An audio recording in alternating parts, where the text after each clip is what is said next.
The United States just made a move that could reshape the global robotics industry overnight.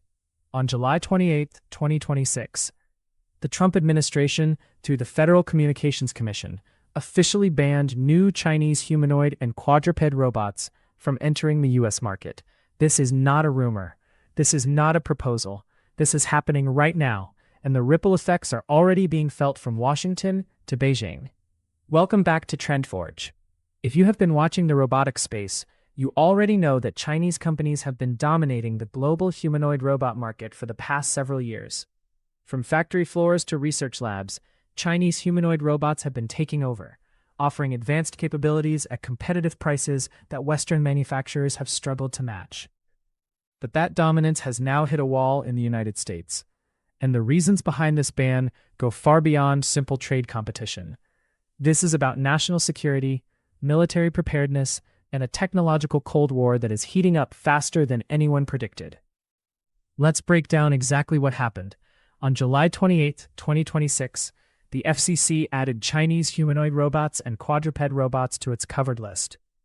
If you are not familiar with the covered list, it is a registry of communications and technology products that the U.S. government considers a threat to national security.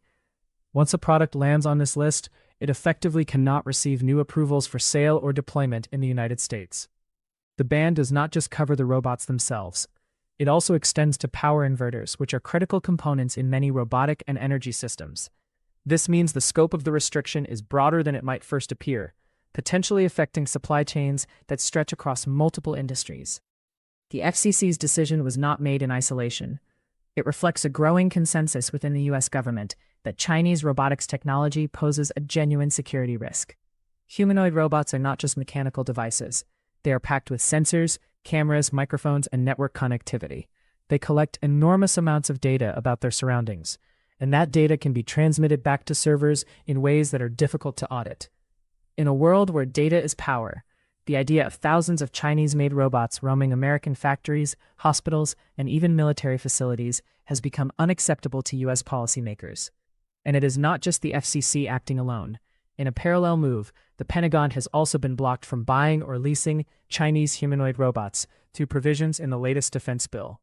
This is significant because it signals that the ban is not limited to civilian commercial markets, which has been increasingly exploring the use of robotics for logistics, surveillance, and other applications, is now explicitly prohibited from incorporating Chinese humanoid robots into its operations. This effectively closes the door on any possibility that Chinese robotics technology could find its way into the U.S. military ecosystem through procurement channels. Think about what this means strategically. The U.S. military has been investing heavily in autonomous systems and robotics as part of its modernization efforts. If even a portion of that infrastructure depended on or was compatible with Chinese robotic platforms, it would represent a massive vulnerability. By cutting off that pipeline now, the Pentagon is drawing a clear line. American defense robotics will be built on American and allied technology, not on platforms that could be compromised, restricted, or weaponized by a foreign adversary. To understand why this ban matters so much, you need to understand just how much ground Chinese robotics companies have gained in recent years. China's humanoid robots have been taking over the global market, and that is not an exaggeration.